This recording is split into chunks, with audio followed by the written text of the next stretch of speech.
उमेदवार आहात तुम्ही, प्रचाराला सुरुवात झाली. एकंदरीत काय विकासाचे मुद्दे घेऊन तुम्ही जनतेसमोर जाता? पहिले तर जय महाराष्ट्र.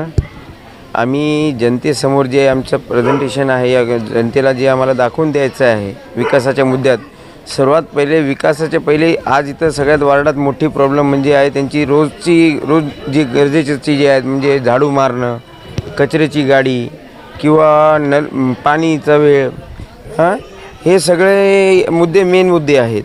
आणि इथली जनताचं असं म्हणणं आहे की जे तुम्ही पहिले 10 वर्षापासून इथं जे दीपूबाई सोडी किंवा माझे वडील भानुसिंह रावत आणि हे 2 नवीन उमेदवारसोबत आमचे संघ जे आहेत ते जसं लोकांना प्रतिसाद म्हणजे उपलब्ध होतो ते इझी, तर तुमच्यासारख्यांचा म्हणजे आम्हाला विचार करायची गरज नाही आहे.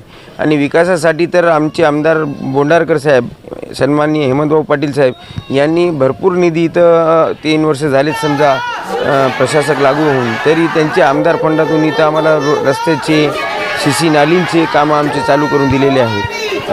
आणि सन्माननीय एकनाथजी शिंदे साहेबांची जी लाडकी बहीण योजना आहे ते प्रत्येकाच्या मनात घर केलेली जागा आहे. हृदयात त्यांचं एक वेगळं स्थान निर्माण झालेलं आहे आज. आणि आमचं सौभाग्य आहे की आम्ही आज एकनाथ भाऊ शिंदे यांच्या नेतृत्वात हेमंतभाऊ पाटील यांच्या विश्वासानं इथं आम्ही काम शिवसेना पक्षातून करत आहोत.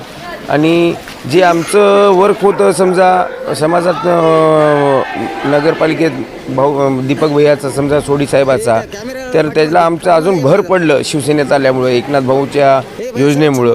आणि आज आमचा असा प्रतिसाद आहे की सगळ्यांचा असं मत आहे की हे परिवर्तन करावंच लागणार आहे. आणि जुन्या नांदेडसारखा इथं आता भगवा शिवसेनेचा फडकणारच आहे.